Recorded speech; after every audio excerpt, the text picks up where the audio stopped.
Nimrod is a biblical figure mentioned in the book of Genesis and books of Chronicles. The son of Cush and therefore a great-grandson of Noah, Nimrod was described as a king in the land of Shinar, Mesopotamia. The Bible states that he was a mighty hunter before the Lord and began to be mighty in the earth. Later extra-biblical traditions identified Nimrod as a ruler who commissioned the construction of the Tower of Babel, which led to his reputation as a king who was rebellious against God. Nimrod has not been attested in any other historic, non-biblical registers. Historians have failed to match Nimrod with any historical attested figures. Several ruins of the Middle East have been named after him. The first biblical mention of Nimrod is in the Table of Nations. He is described as son of Cush, grandson of Ham, and great-grandson of Noah, and as a mighty man, one in the earth, and a mighty hunter before the Lord. This is repeated in the first book of Chronicles 1:10, and the land of Nimrod used for Assyria or Mesopotamia is mentioned in the book of Micah 5:6. And they shall waste the land of Assyria with the sword, and the land of Nimrod in the entrance thereof. Thus shall he deliver us from the Assyrian, when he cometh into our land, and when he treadeth within our borders. Genesis says at the beginning of his kingdom were the towns of Babel, Iraq, Akkad, and Calneh in the land of Shinar. Genesis 10:10 understood variously to imply that he either founded these cities, ruled over them, or both, owing to an ambiguity in the original Hebrew text. It is unclear whether it is he or Ashur who additionally built Nineveh, Resen, Rehoboth, and Kala. Sir Walter Rake devoted several pages in his History of the World to reciting past scholarship regarding the question of whether it had been Nimrod or Ashur who built the cities in Assyria. In Hebrew and Christian tradition, Nimrod is considered the leader of those who built the Tower of Babel in the land of Shinar, though the Bible never actually states this. Nimrod's kingdom included the cities of Babel, Iraq, Akkad, and perhaps Calneh in Shinar.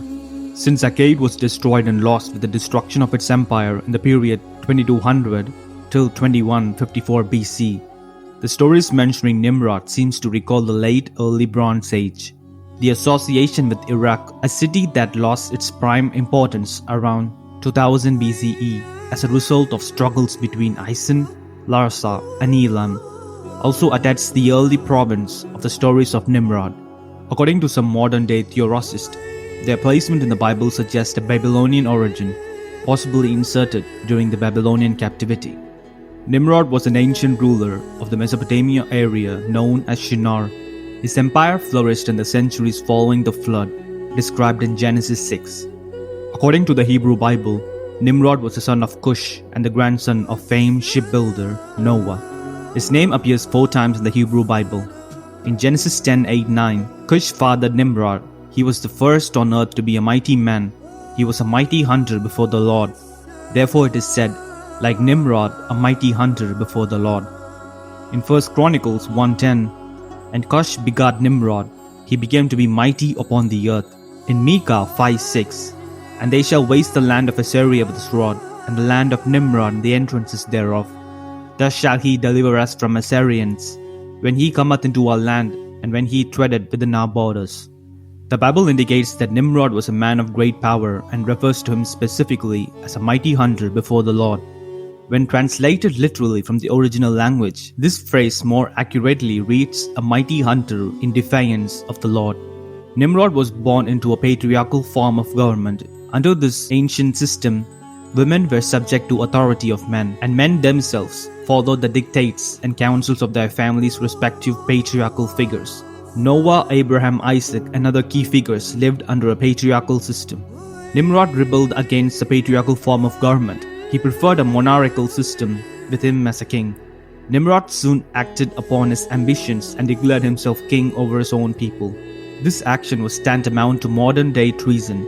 In Nimrod's mind, he had freed himself from the shackles of an irrational belief in an invisible God. His desire for the power was thwarted by a rigid patriarchal system in which only the aged could exert ultimate authority over the community. There was no immediate room for him within the top rungs of the ancient power structure. From his action, it is obvious that Nimrod was rebellious, bloodthirsty, and power-hungry. In ancient times, wild beasts were a constant threat to nomadic people. The ancients would often build walls around their villages to protect from both invaders and hungry wild animals. As a highly skilled hunter and warrior, Nimrod was viewed as a protector by his own people. Perhaps this view of Nimrod by his people transformed him into a blind allegiance of the man. While Nimrod inspired the faith and trust of his fellow men, he failed to attribute his strength and skill to the Creator. Instead, he took full credit of his gift in open defiance of the God of Adam, Enoch, and Noah. Nimrod's rebellion against God's use of patriarchal government is at the very root of what the Bible refers to as the spirit of Babylon. The spirit of Babylon is resident within every human endeavor that seeks to operate without God's oversight and blessing. For 6,000 years, mankind's attempt at self-rule had been utterly dismal. Man cannot rule himself outside the authority of God. These people built a vast network of cities and religious complexes centered in Babel or Babylon. The mighty hunter built Erech, called Uruk in the Bible. Erech is 100 miles southeast of Babylon and was the legendary home of the Gilgamesh. Gilgamesh was the hero of the Babylonian flood story.